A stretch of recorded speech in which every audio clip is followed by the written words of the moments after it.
Welcome, I'm Jan Kugel. In this video I want to answer a question that many ask. Does wearing a mask helps protect against the SARS-CoV-2 virus known by all as the coronavirus? I usually do videos only about the pharmaceutical industry, but this time I wanted to make an exception for the good of the public. There is a lot of misinformation nowadays about the efficiency of masks against the coronavirus. Even various health agencies and experts distribute conflicting information. And in this video I will provide you with a science-based logical answer which should clear up the confusion. The short and simple answer to whether wearing a mask helps against viruses is yes. Covers do help against the coronavirus in various ways. If everybody were wearing masks, the number of cases would drop down immensely. But should you start stockpiling surgical and respiratory masks? No. There is a shortage and healthcare workers need those commodities to keep themselves and the patients safe.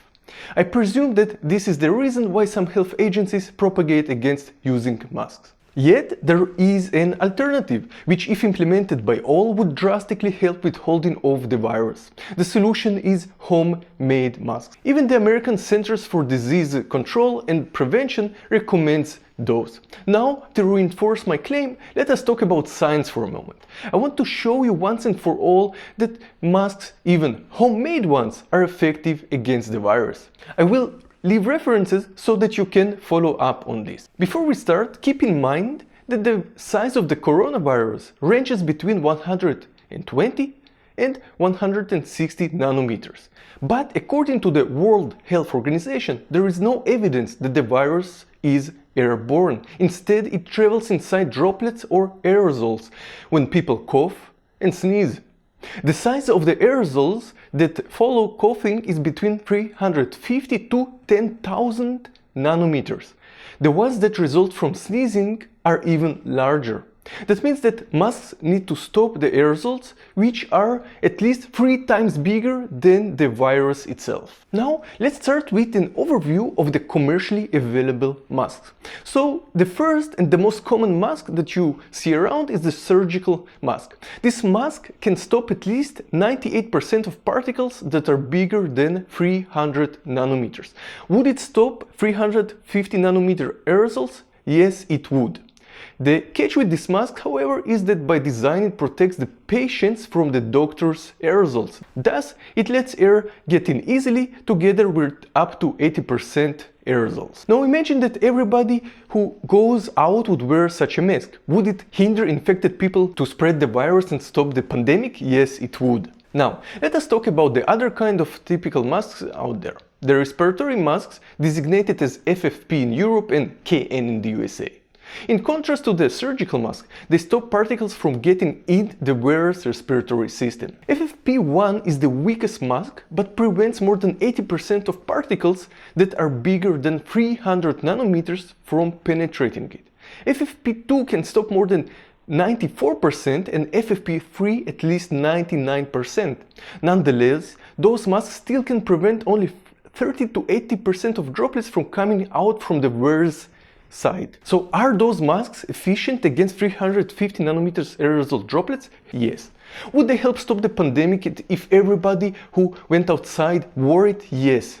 Should you stock up with those? Again, no, because in the current state they are needed by the healthcare personnel. So what can we do, you ask? The answer is homemade masks.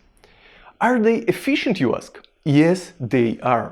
In 2013, researchers wanted to test how well homemade masks would do during an influenza pandemic. They tested various cloth types against the penetration of aerosol particles. The particles contained the virus bacteriophage MS2. It is a virus that attacks bacteria and its size is 27 nanometers, about 4 times smaller than the coronavirus. The researchers have established that the face masks from different materials that you can usually find in any home can stop between 50 to 86% of aerosol particles.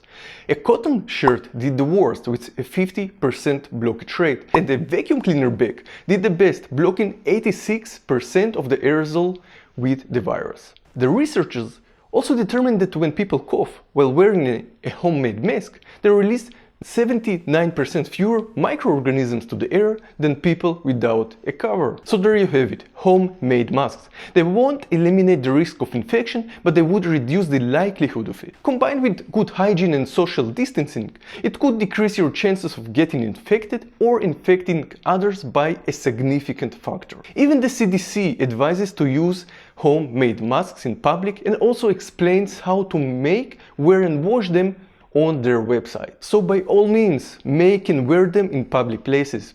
That way you will decrease your chances of getting infected and the chances to transfer it to others, in case you already have the virus. It would have been much better if governments would dedicate a budget for mass manufacturing of masks and distribute them to all citizens, later requiring everyone to wear masks outside their homes. Those are cheaper and easier to make in bulk than ventilators, which otherwise more and more people would need. But for now we need to make good with the resources that we have at home. I hope this video was informative and would help us all battle this virus and save lives. Please consider sharing it to spread the message. Stay healthy and safe, and see you in the next video.